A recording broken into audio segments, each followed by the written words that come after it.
morning mga kapangit. Nandito na naman tayo. Nandito naman sa tipangit nyo. Pasok po. Bakit na lang po.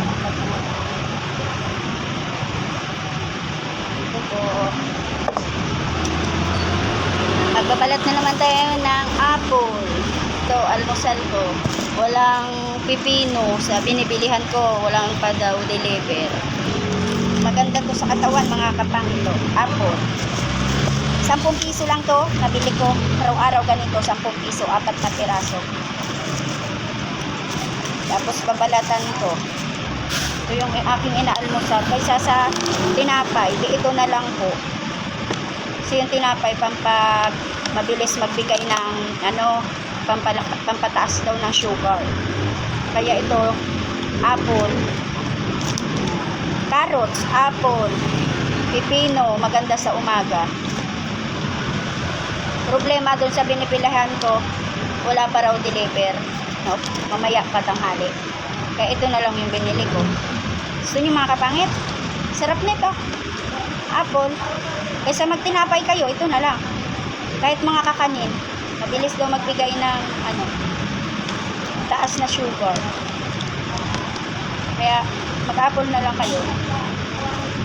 Kaya ako nag-almusal sa umaga ng kanin. Nasanay ako sa prutas. Pag sa gabi din naman, minsan may saging din sa umaga, kaya lang sa gabi lang ako bumibili ng saging pag out ko. Sarap kasi kumain pag pag may saging.